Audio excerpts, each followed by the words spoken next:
ഈ വിശുദ്ധ റംസാൻ മാസത്തിലേക്കുള്ള ഒരു സ്വിച്ചിങ് ഓവർ ഉണ്ടല്ലോ. ഒരു വിശ്വാസി ഈ ഷഅബാൻ എന്ന് പറയുന്ന മാസത്തിൽ നിന്ന് റമദാനിലേക്ക് പ്രവേശിക്കുമ്പോൾ ഉണ്ടാകുന്നൊരു സ്വിച്ചിങ് ഓവറിൻ്റെ ഫീലിംഗ് അത് ഭയങ്കര ബ്യൂട്ടിഫുള്ളാണ്. അത് ശരിക്കും അനുഭവിക്കുന്നവർക്ക് നന്നായിട്ട് അറിയാൻ പറ്റും.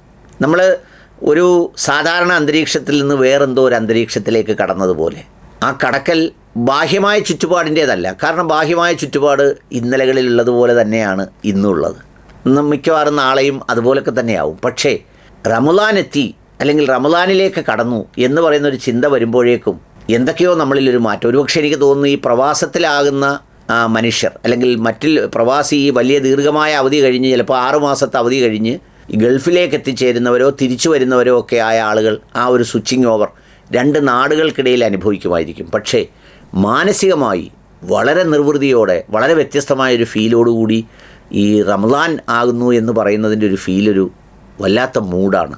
എന്ന് മാത്രമല്ല, അത് ഇനി അടുത്ത ഷവ്വാൽ പിറ കാണുന്നത് വരെ അഥവാ പെരുന്നാളിൻ്റെ പിറ കാണുന്നത് വരെ അങ്ങനെ നിലനിൽക്കുകയും പെരുന്നാൾ പിറ കണ്ടു എന്ന് പറയുമ്പോഴത്തേക്ക് ഇതേ മൂഡ് വേറൊരു തലത്തിലേക്ക് മാറുന്നതും നമുക്ക് ശരിക്കും ആത്മാവിൽ തൊട്ടറിഞ്ഞാൽ വളരെ മനോഹരമായി തിരിച്ചറിയാൻ കഴിയും. ഒത്തിരി പേർക്കത് കഴിയും എന്നാണ് എൻ്റെ വിശ്വാസം. നിങ്ങളതിനെക്കുറിച്ച് കമൻറ്റുകൾ എഴുതിയാൽ തന്നെ കാണാനും വായിക്കാനും ഒരു ഭംഗിയാവും. ഇതിൻ്റെ കമൻറ്റുകളെല്ലാം എനിക്ക് വായിക്കണം എന്നുണ്ട്. കാരണം എങ്ങനെയാണ് ഈ റമദാൻ വരുന്നതും പോകുന്നതും വളരെ ജെന്യൂനായി, അത് നമ്മൾ വലിയ സാഹിത്യപരമായോ അല്ലെങ്കിൽ അങ്ങനെയൊന്നും എഴുതണ്ട, ജെന്യൂനായി തോന്നുന്ന ഒരു ഫീലുണ്ട്. അത് നൽകുന്ന ഒരു മനസ്സിൻ്റെ ഒരു പ്രത്യേക ഭാവമുണ്ട്. അത് വളരെ മനോഹരമാണ് എന്നുള്ളതാണ് സത്യം. നമ്മൾ ഏറ്റവും കൂടുതൽ സ്നേഹിക്കുന്നവരെ ആ നിമിഷം ചിലപ്പോൾ കാണാനൊക്കെ തോന്നും. ഞാൻ കഴിഞ്ഞ ദിവസം ഇങ്ങനെ വൈകുന്നേരം എത്തിയപ്പോൾ എനിക്ക് എൻ്റെ സുഹൃത്ത് ഫിറോസിനെ അന്നേരം ഈ പിറ കാണുന്നതിന് തൊട്ട് മുമ്പ് അല്ലെങ്കിൽ ആ മഗ്‌രിബിന് ഒരുമിച്ചുണ്ടായിരുന്നെങ്കിൽ എന്നൊക്കെ തോന്നിപ്പോയി. എത്താൻ പറ്റിയില്ല. തിരിച്ച് രാത്രി അവനെ വിളിക്കുമ്പോൾ അവനും എന്നോട് ഇതുപോലെ തന്നെ പറഞ്ഞു. അപ്പോൾ ആ ഹൃദയബന്ധങ്ങളുടെ കണക്ടിവിറ്റിയും റംസാനോട് ചേർത്ത് വെച്ചിട്ടുണ്ട്. ഒരുപാട് ആളുകൾ ഈ നോമ്പെടുക്കുന്നവരെ കാണുന്നത് എന്താ പറയുന്നത്, ഭയങ്കരമായ ക്ഷീണം സഹിക്കുന്നവർ, ദാഹം സഹിക്കുന്നവർ, കഷ്ടപ്പാട്, പീഡനം എന്നൊക്കെ പറഞ്ഞ് കാണുന്നവർ കാണും. പക്ഷേ ഇത് ഈ ആത്മാവ് തൊട്ടറിഞ്ഞ് അനുഭവിക്കുന്നവനുണ്ടല്ലോ, പറഞ്ഞറിയിക്കാനാവാത്ത ഒരു അനുഭൂതിയാണ് ഈ റംസാൻ. റംസാനെക്കുറിച്ച് ഒരുപാട് തിരക്കുകളിൽ ഓടുന്ന, ഒരുപാട് രാജ്യങ്ങളിൽ വ്യവസായം നടത്തുന്ന നമ്മുടെ MA യൂസുഫ് അലി എന്ന യൂസുഫ് അലിക്ക ഇതിനെ സംബന്ധിച്ചുള്ള ഒരു ചെറിയ സന്ദേശത്തിൻ്റെ ക്ലിപ്പ് കൈമാറുകയുണ്ടായി. ആ ക്ലിപ്പ് വളരെ മനോഹരമാണ്, വളരെ ഭംഗിയുണ്ട്. അതിൽ ഒത്തിരി അങ്ങ് ആഴത്തിലുള്ള സംഗതികൾക്കപ്പുറത്ത് നമ്മൾ അറിഞ്ഞിരിക്കേണ്ട, ഓർത്തിരിക്കേണ്ട ചില മനോഹര സന്ദേശങ്ങളുടെ സ്പന്ദനമുണ്ട്. അതുകൂടി ചേർത്ത് വെച്ച് ഞാൻ നിങ്ങളിലേക്ക് എത്തിക്കുന്നു. ഒരിക്കൽ കൂടി റമദാൻ വന്നിരിക്കുകയാണ്.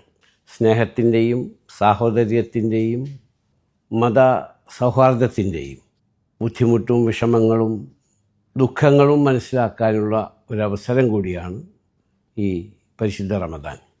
ഞാൻ ആദ്യം പറഞ്ഞു വെച്ചത് സ്നേഹത്തിൻ്റെയും സാഹോദര്യത്തിൻ്റെയും പരസ്പര ബഹുമാനത്തിൻ്റെയും മതസൗഹാർദ്ദത്തിൻ്റെയും. അതെന്താണെന്ന് വെച്ചാൽ ഈ ഉപവാസം എല്ലാ മതങ്ങളിലുമുണ്ട്. അത് പല രീതിയിലും പല രൂപത്തിലുമാണ് എന്നാണ്.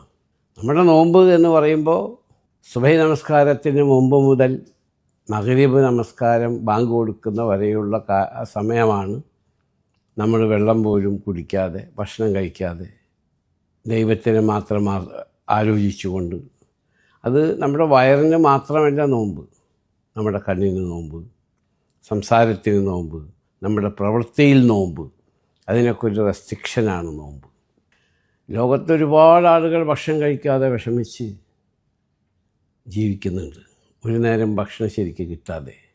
അപ്പോൾ അവരുടെ ബുദ്ധിമുട്ടും വിഷമവും എന്തായിരിക്കുമെന്ന് കൂടി ഈ അവസരത്തിൽ നമ്മൾക്ക് മനസ്സിലാവുകയാണ്. ആയതുകൊണ്ട് നോമ്പ് തുറക്കൽ ഗൾഫ് രാജ്യങ്ങളിൽ പ്രത്യേകിച്ച് അസോസിയേഷനുകളായാലും ശരി, മറ്റു സ്ഥാപനങ്ങളായാലും ശരി, മതസ്ഥാപനങ്ങളായാലും ശരി, മറ്റു സഹോദര സമുദായത്തിൻ്റെ സ്ഥാപനങ്ങളായാലും ശരി, അവരുടെ ആരാധനാലയങ്ങളായാലും ശരി, ഗൾഫ് രാജ്യങ്ങളൊക്കെ നോമ്പ് തുറക്കാറുണ്ട്, നോമ്പ് തുറ സംഘടിപ്പിക്കാറുണ്ട്.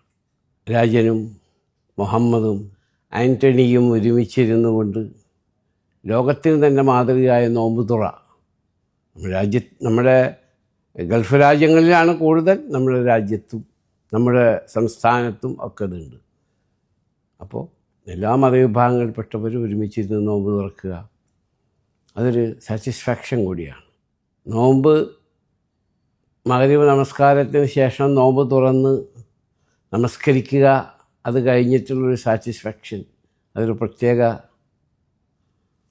അനുഭവമാണ്, അതൊരു സംതൃപ്തിയാണ്. ഈ നോമ്പിൻ ലോകത്തെമ്പാടുമുള്ള എൻ്റെ മലയാളി സഹോദരി സഹോദരന്മാർക്കും ലോകത്തെമ്പാടുമുള്ള മുസ്ലിം അമുസ്ലിം സഹോദരി സഹോദരന്മാർക്കും നോമ്പിൻ്റെ ആശംസകൾ. ഈ നോമ്പിൻ്റെ ചൈതന്യം ഉൾക്കൊള്ളാനുള്ള, അതനുസരിച്ച് നോമ്പ് കഴിഞ്ഞാലും ജീവിക്കുവാനുള്ള മാനസികവും ശാരീരികവുമായ അവസ്ഥ ദൈവം അള്ളാഹു നമ്മൾക്ക് തരട്ടെ എന്ന് പ്രാർത്ഥിച്ചുകൊണ്ട് ഈ റമദാൻ ആശംസകൾ.